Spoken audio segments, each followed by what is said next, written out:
Alright guys, welcome back to another Opera Omnia video where we are going to be talking about Xande, who is the next upcoming new character for Global Opera Omnia. We're going to briefly talk about his kit. We're going to talk about, I'm going to give a little bit of tips on his Lufenia fight, what to look out for, and then a few characters that you can easily bring in if you decide you do not want to pull for Xande himself, which, you know, from what I've seen so far in the community, you know, it seems like it's kind of like a 50-50 or, you know, maybe 40-60, whatever.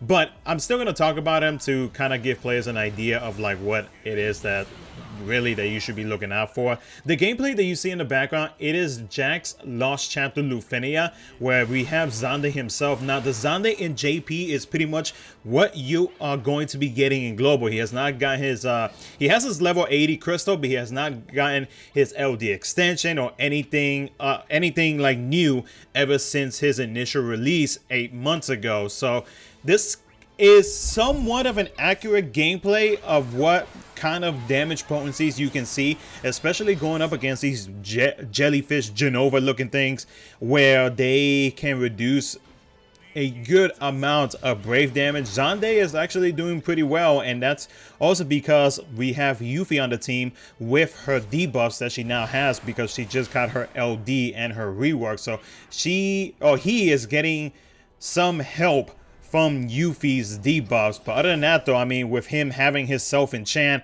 and his imperil and whatnot, I mean, it's somewhat accurate, but of course there will be a difference when it comes to Global Opera Omnia. So let's go ahead and jump into it. And as always, if you do enjoy the video, make sure to hit that like button and subscribe for future content. So let's start off with Xande's skill 1, which is called Libra Combo. It is a 2-hit AoE Fire Dark Magic Brave attack plus a single target HP attack that does 20% HP splash damage to other targets, and it gives him one level of his special effect called Circus Tower with a limit of 3. Now his special effect from his Circus Tower is based on the level. So at level 1, it increases the critical brave damage dealt by 20%. Level 2, it increases the stolen brave overflow limit by 20%. And then at level 3, it increases the HP damage dealt to non-targets by 30%, so it does 30% splash damage to all the other enemies. His skill 2, which is called Quake, it is an AoE Earth Dark Magic Brave attack plus single target HP attack, which also deals 20% HP damage to non-targets, and it also gives him a buff called Demon King's Power that lasts for 4 turns. Now, when the special effect from the Circus Tower is at least at 3, so yeah, 3 out of 3, it becomes Quagga. Now, Quagga is a 2-hit AoE Earth Dark Magic Brave attack plus single target HP attack that is delivered twice. It increases the total brave potencies by 30%, and this is all related to the skill 2, by the way. And the stolen brave overflow, or can overflow, up to 120% of his max brave. Now, Demon King's Power, the buff that he gives to himself, it raises his max brave by 20%, his attack by 40%, and it also grants him a 20% Earth Dark enchant. His C65, which is called Weak Damage Up, it is a 2-turn additional effect which just increases his brave damage dealt by 20% when attacking a target's weakness. His EX weapon, which is called Meteor, it is a slow recharge rate. It is a 3-hit AoE Earth Dark Magic Brave attack plus single target HP attack delivered twice. It increases the brave damage dealt by 60% when attacking a single target. It deals 20% total HP damage to non-targets on his last HP attack, and he also gives himself 1 level of World Engulfing Darkness that goes up to a limit of 5 for 3 turns. Now that World Engulfing Darkness buff, it increases, or it raises his attack by 10% per levels because there is a level of 5, which also increases his recast speed by 10% per level. So it'll increase his recast by 50% once you get him to 5. Now his LD helps him in being able to do extra damage extra, like, it gives him basically like extra potency or whatnot, but we'll talk about it either ways. It is called Destruction Quagga. What it does is all targets, he cancels the break status. It is a 4-hit AoE Earth Dark Magic Brave attack plus single target HP attack that is delivered twice. It increases the Brave damage dealt by 60% when attacking a single target. The stolen Brave can overflow by up to 150% of his max Brave. It deals 50% total HP damage to non-targets on the last HP attack, and it gives him 1 level of his special effect, the Circus Tower, with now a limit of 5 instead of 3, and it does not consume use count on the next turn, excluding some abilities. Now, his special effect from his Circus Tower effects are based on his level, but if I'm not mistaken, the first 3 levels are the same, but his level 4 and level 5 are different. His level 4 grants him grants the party a 40% dark enchant, and his level 5 increases the HP damage dealt to non-targets by 20%. So basically it's like a supportive-ish type LD, which will help out the party, but of course it's also giving him the ability to be able to do some extra damage to all the enemies on the field. And then his call ability, which is the Libra combo, which is his skill 1. Basically, it does what it pretty much does everything that I mentioned earlier, except that all the targets now have a 3-turn weakness control. And then when you are using the Libra combo call from Xande, the Stolen Brave can overflow up to 180% of the max Brave. It increases the HP damage dealt to non-targets by 30%, and the weakness control duration goes, or the call ability goes by 3. Yeah, the duration is added. The duration is added to +3 is what I'm trying to say. Golly. And then the weakness control, what that does is it lowers defense by 20%, and it inflicts the Fire, Earth, Dark resist down onto the enemies. So let's talk about the Lufenia fight, which is going to be against the Assault Dogs, and you are going up against 2. They double resist Ice, Water, Wind, and Holy.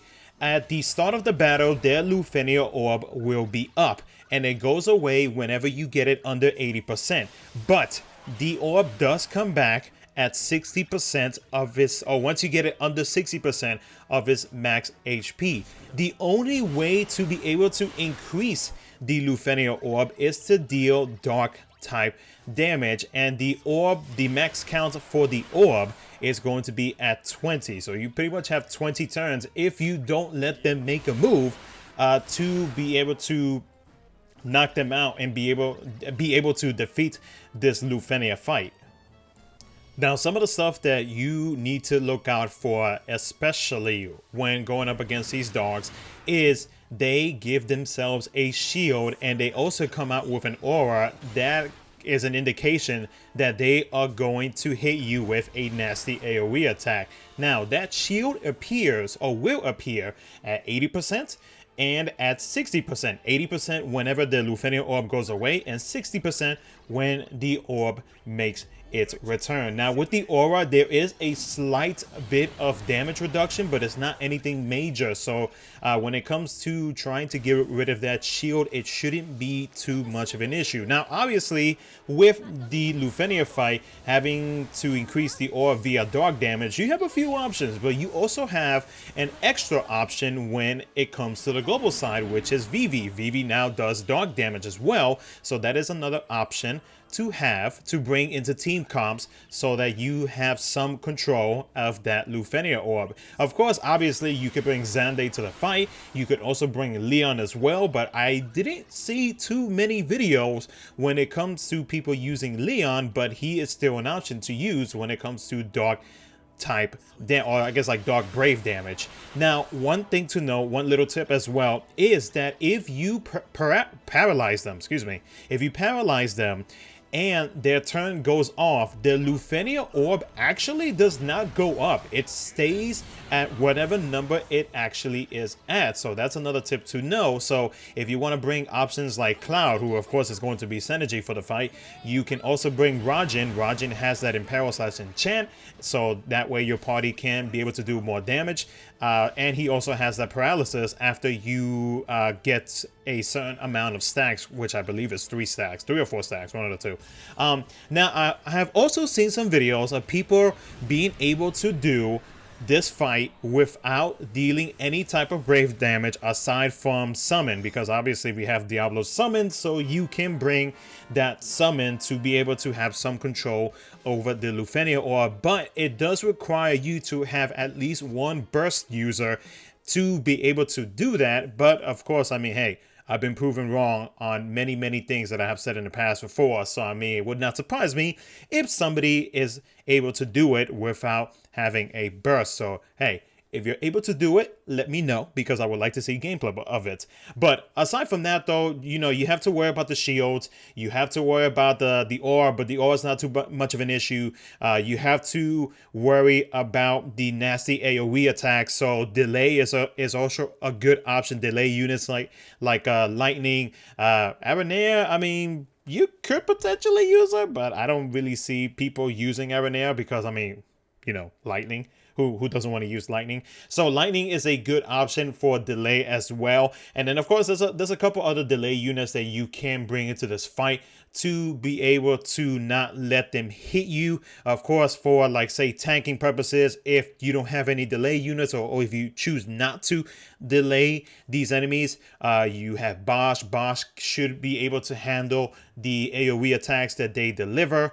You could also potentially bring Warrior of Light as long as you have his LD, so that way you can get protected from the attacks, if of course it's not above a certain amount of brave damage that the assault dogs do. There's a couple team comps that you can easily look up on YouTube, but this is like some of the units that come into my mind when it comes to this Lufenia fight. But other than that, though, aside from like the shields and having to deal with the brave dark damage to increase the Lufenia orb, this fight is not too terrible. It's not that bad of a fight, but I feel like if you have Vivi, I think you will do just fine with this Lufenia. So that's gonna be it for the video, guys. I hope this video helped you in, you know, learning a little bit more about Xande. If you're gonna pull from one out, let me know in the comment section below if you are going to be pulling for him.